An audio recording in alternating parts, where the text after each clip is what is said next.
होगी। फिर ये कहां से निकल कर आई ये बात? ये बात उन्हीं लोगों की है जो लोग चाहते हैं कि आप कमजोर हो जाए। मैंने शुरू में इसका जिक्र कर दिया कि लड़ाई मुसलमानों तुम्हारे खिलाफ नहीं है, लड़ाई इस्लाम के खिलाफ है। और अगर इस बात को समझने में देरी करने का काम करोगे तो नुकसान उठाने का काम करोगे। हिंदुस्तान का दस्तूर आईन हमें हमारे फरीजे अदा करने की इजाजत देता है, लेकिन ये कानून आने के बाद हम आपको इतना कहना चाहते हैं कि मैं आंध्रा की धरती पे हूं, तेलंगाना की धरती पे हूं, और यहां से ऐलानिया कहना चाहता हूं कि दबाव बनाइए चंद्रबाबू नायडू के ऊपर। चाहे आपने 15% वोट दिया या 20% वोट दिया, आपके वोट के ऊपर सरकार बनी है। अरे कुछ करो ना करो, कम से कम इस कानून की मुखालफत करने का काम कर दो। यहां से ऐलान करना चाहता हूं और गुजारिश करना चाहता हूं आप तमाम, यहां खासतौर से मुस्लिम पर्सनल लॉ बोर्ड से, कि बड़े जलसों के आयोजन करिए अमरावती के अंदर और करिए पटना के अंदर। दबाव बनाइए नीतीश कुमार के ऊपर। हमसे वोट चाहिए, लेकिन हमारे इतने अहम फरीजे के ऊपर अगर हमारा साथ नहीं दोगे तो हमारे आप दोस्त को छोड़िए बदतरीन दुश्मन हो। अगर ये दबाव बनाने का काम नहीं करोगे,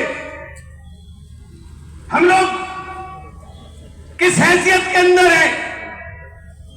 अगर 10 MP हमारे और आ गए होते तो हिंदुस्तान की तस्वीर दूसरी होती। लेकिन आपको तो खासतौर से मैं अपने लोगों को कह रहा हूं, आपको वोट को रेवड़ियों की तरह बांटने की आदत है।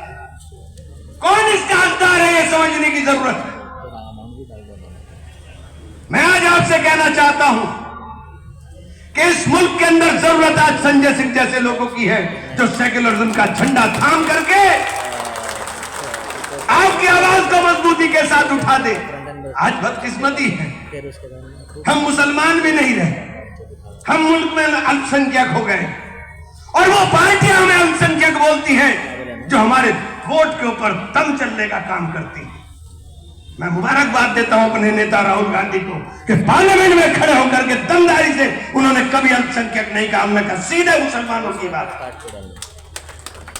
अभी अदीब साहब ने सिखों का जिक्र किया। एनजीपीसी का जैसे इलेक्शन होता, अगर ऐसी सिस्टम ने वक्फ बोर्ड के अंदर शुरू से तय किया होता तो आज ये नौबत न आती। और वो स्पिरिट हमें अपने अंदर पैदा करनी पड़ेगी, वो हौसला, वो हिम्मत पैदा करनी पड़ेगी। मौत और जिंदगी अल्लाह के इख्तियार में, किसी के हाथ में नहीं है। जिस दिन मौत आनी होगी आकर रहेगी, और जो आपके मुकद्दर में लिखा है वो होकर रहेगा। इसलिए खौफजदा होने की जरूरत नहीं। अल्लाह का डर अगर दिल में कायम रहेगा तो हिफाजत करने वाला अल्लाह है। लेकिन आज मुसलमान के दिल में अल्लाह का डर कम, सरकार का डर ज्यादा हो गया है। सरकार से डरते हैं। आज आप लोगों के बीच में हम लोग चल कर आए हैं। यहां आने का मकसद सिर्फ यह है कि हैदराबाद से मजबूत आवाज उठे, हैदराबाद से मजबूत संदेश जाए और पूरे मुल्क के अंदर जाए कि ये लड़ाई मुसलमानों तुम्हारी नहीं है, ये लड़ाई इस मुल्क के दस्तूर को और आइन को बचाने की है। ये लड़ाई इस मुल्क के दस्तूर और आइन की हिफाजत करने की है।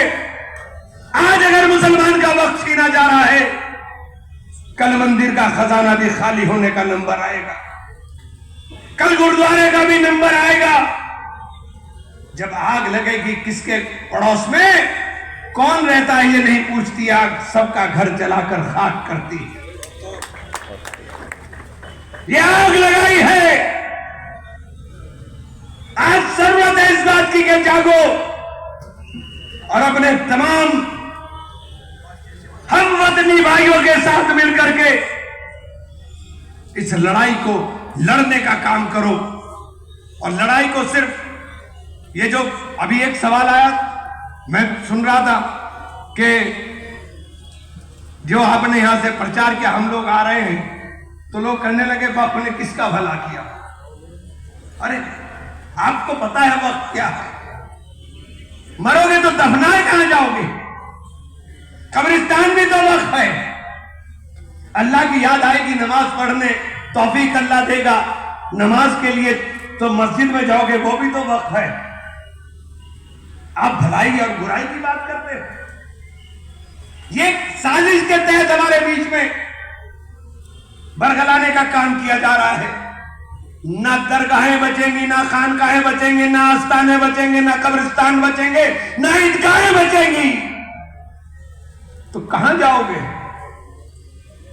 जब तुम्हारे पास माल का हक ही नहीं रहेगा? इसलिए आप लोगों से कहना चाहता हूं कि लड़ाई फिरकों में बंटने की नहीं है, ये मजबूती के साथ ईमान की रस्सी को थामने की है। अगर आज भी मुसलमान ने ईमान की अपनी उस रोशनी को दिल में जगाने का काम ना किया, तो फिर तबाही से आपको कोई बचा नहीं सकता। बस इस दुआ के साथ, इस उम्मीद के साथ कि अल्लाह ताला हम सबको हौसला और हिम्मत दे। बहुत बहुत शुक्रिया।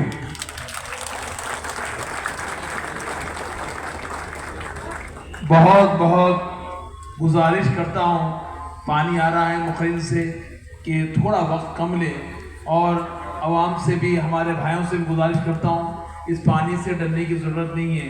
इन